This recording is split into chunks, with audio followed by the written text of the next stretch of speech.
पुण्यामध्ये शिवशाही बसमध्ये 26 वर्षीय तरुणीवर लैंगिक अत्याचार पहाटे 5:30 वाजण्याच्या सुमारास स्वारगेट बस स्थानकात ही घटना घडली आहे। धक्कादायक घटना आहे। घटना घडलेल्या बसमधील कॅमेरा बंद असल्याची माहिती समोर आली आहे। पुणे बस अत्याचार प्रकरणातील आरोपीची ओळख पटलेली असून आरोपीच्या शोधासाठी पथकं रवाना झाली आहेत। पोलीस आयुक्त उपायुक्त स्मार्तना पाटील यांची माहिती आहे।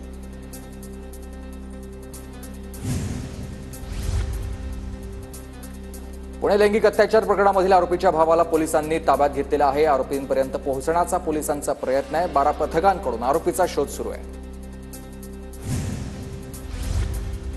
स्वारगेट बस स्थानकामध्ये त्यावेळी ड्युटीवर असलेल्या कर्मचाऱ्यांची चौकशी करा। परिवहन मंत्री प्रताप सरनाईक यांच्या खात्याला सूचना आहेत। परिवहन विभाग पोलिसांना पत्रही पाठवणार आहे।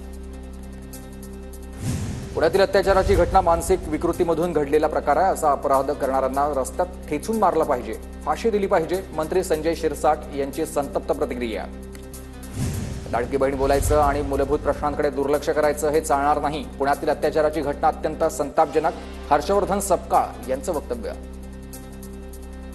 पुणे अत्याचार प्रकरणी पोलीस आयुक्तांशी चर्चा केली आहे। आरोपींना तात्काळ अटक करण्याच्या सूचना केलेल्या आहेत। केंद्रीय मंत्री मुरलीधर मोहोळ यांची प्रतिक्रिया। आगारातील कर्मचाऱ्यांच्या हलगर्जीपणामुळेच ही घटना घडली आहे। पोलिसांनी तातडीने आरोपीला अटक करावी। अजित पवार गटाच्या नेत्या रुपाली ठोंबरे पाटील यांची मागणी। पुण्यातील कायदा आणि सुव्यवस्थेची पकड अत्यंत सैल झालेली आहे। पोलिसांचा धाक उरलेला नाही। ठाकरेंच्या शिवसेनेच्या नेत्या सुषमा अंधारे यांची पुण्यातील बलात्काराच्या घटनेवर प्रतिक्रिया।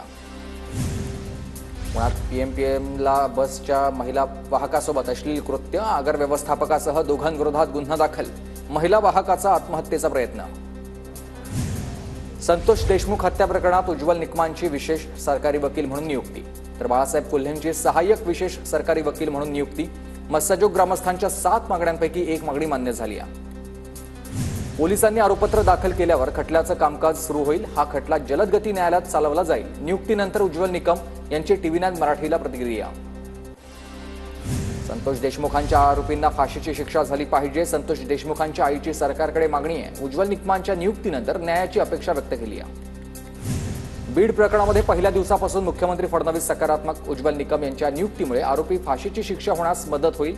आमदार सुरेश धस यांचं वक्तव्य। आमची एक मागणी मान्य, इतर मागण्यांसाठी आमचं आंदोलन सुरूच राहणार आहे। उज्ज्वल निकम यांच्या नियुक्तीवर धनंजय देशमुख यांची प्रतिक्रिया। बीड हत्या प्रकरणात फास्ट ट्रॅक कोर्टात चालवा, बजरंग सोनावणे यांची मागणी। तर पोलिसांना सीडीआर मिळत नाही का, सोनावणेंचा सवाल। पोलिसांनी आरोपीला पळून जाण्यास मदत केली। संतोष देशमुखांना होणारी मारहाण कोण लाईव्ह पाहत होतं, बजरंग सोनावणे यांचा सवाल। राजकारण सोडलं तर वकील म्हणून उज्ज्वल निकम यांचं काम उत्तम। धनंजय देशमुखांचाही निकम यांच्यावर विश्वास। उज्ज्वल निकमांचा विशेष सरकारी वकील म्हणून नियुक्ती करण्यात आली आहे। संतोष देशमुख हत्या प्रकरणात सरकारनं काहीतरी निर्णय घेतला, याचं स्वागत आहे। उज्ज्वल निकमांची विशेष सरकारी वकील म्हणून नियुक्ती केल्याप्रकरणी सुप्रिया सुळेंची प्रतिक्रिया।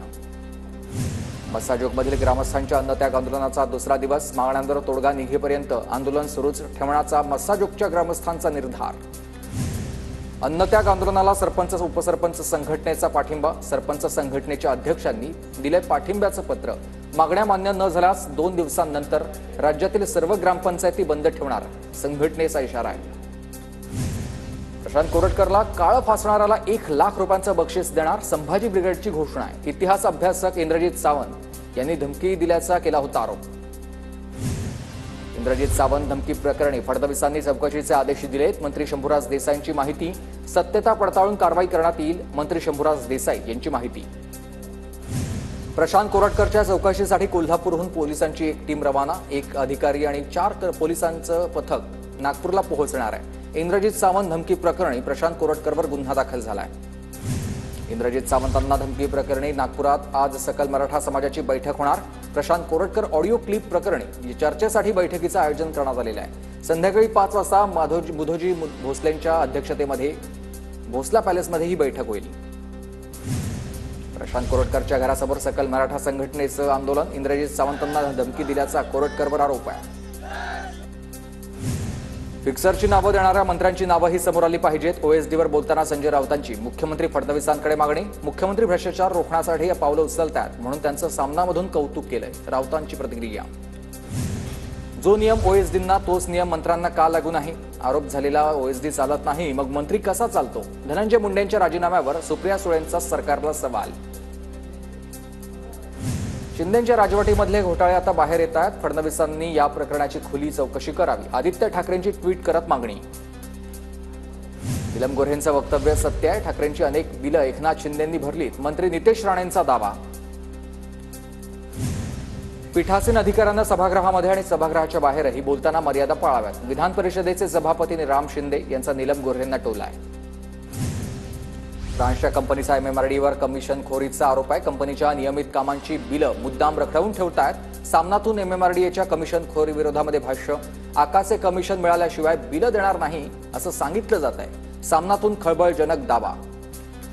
एमएमआरडीएनं फ्रेंच कंपनीला दिलेला करार रद्द करण्याची नोटीस रद्द करण्यात आली. मुंबई उच्च न्यायालयाकडून नोटीस रद्द. फ्रेंच फर्मनं लावलेले भ्रष्टाचाराचे सगळे आरोप एमएमआरडीएनं फेटाळलेले आहेत. मात्र सुनावणीनंतर आता सरकारचं या प्रकरणी चौकशीचे आदेश आहेत.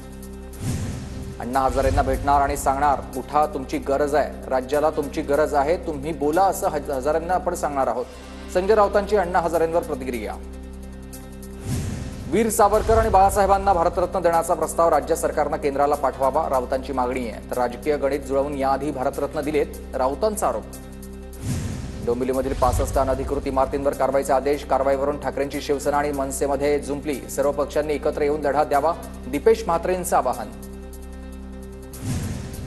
पुण्यामध्ये कर्नाटकच्या बसला आणि चालकाला काळं फासलंय. कर्नाटक सरकारनं मराठी माणसाची माफी मागावी, अन्यथा आंदोलन आणखी चिघळणार, आंदोलकांचा इशारा. गेल्या 5 दिवसापासून कोल्हापूर ते कर्नाटक एसटी सेवा बंद. कागनोळी टोल नाक्यापर्यंत एसटी सेवा सुरू. कागनोळी टोल नाक्यापुढे नागरिकांना पायी प्रवास करावा लागतोय. महाराष्ट्र कर्नाटक बस सेवा सुरू करण्यासाठी प्रशासकीय पातळीवरून हालचाली सुरू. बेळगाव आणि कोल्हापूर जिल्ह्याच्या वरिष्ठ अधिकाऱ्यांची ऑनलाईन बैठक संपन्न. बैठकीत टप्प्याटप्प्यानं बस सेवा सुरू करण्याचा प्रस्ताव.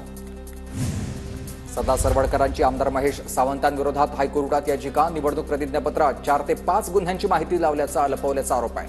लपवलेल्या गुन्ह्यांची माहिती समोर यायलाच हवी, सरवडकरांची मागणी. सिंधुदुर्गातील सर्व सेतू सुविधा केंद्र आता गुजराती कंपनी चालवणार आहे. पुढील 3 वर्षासाठी आदेश निघालेत. विनायक राऊतांचा हा दावा. 9 लाख लाडक्या बहिणींना सरकारनं फसवलं, हे दुर्दैव. स्वतःच्या स्वार्थासाठी सरकारकडून लाडकी बहीण योजनेचा वापर. लाडक्या बहिणीवरून सुप्रिया सुळेंची सरकारवर टीका. अमरावतीच्या दर्यापूर तालुक्यामधील उपराईमध्ये सरपंच नीरज नागे यांना मारहाण झाली आहे. ग्रामपंचायतच्या घरकुल यादीत नाव न आल्यानं मारहाण झाल्याची माहिती. संतोष बांगरांनी नागनाथचं दर्शन घेतलंय. माझ्या रूपानं हिंगोलीला भविष्यामध्ये मंत्रिपद मिळावं. आमदार संतोष बांगर यांचं नागनाथाला साकडं. सुनेत्रा पवारांकडून सोनगाव सोनेश्वर मंदिरामध्ये महाअभिषेक. कर्हा आणि नीरा नद्यांच्या संगमावर महाशिवरात्रीचा उत्साह आहे. सुनेत्रा पवारांसमवेत मोठ्या संख्येनं पदाधिकारी देखील उपस्थित. राजस्थानचे राज्यपाल हरिभाऊ बागडे यांनी शेगावमध्ये गजानन महाराजांचं दर्शन घेतलं. मंदिर संस्थानकडून बागडे यांचा सत्कार.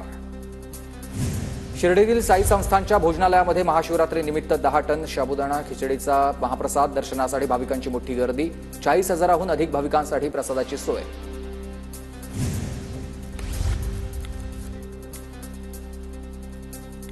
महाशिवरात्री निमित्त घृष्णेश्वर मंदिरामध्ये भाविकांची मोठी गर्दी. दर्शन रांगेमध्ये पुढे जात असताना भाविकांमध्ये फ्रीस्टाईल हाणामारी. अंबादास दानवे जात असताना भाविक व्हीआयपी रांगेत घुसल्यानं गोंधळ.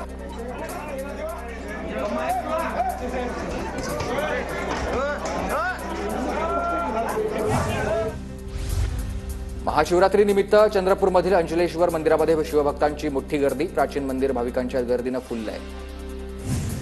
जेजुरीत महाशिवरात्री निमित्त गुप्त शिवलिंगाचं दर्शन भाविकांसाठी खुलंय. दर्शनासाठी हजारो भाविकांची गर्दी.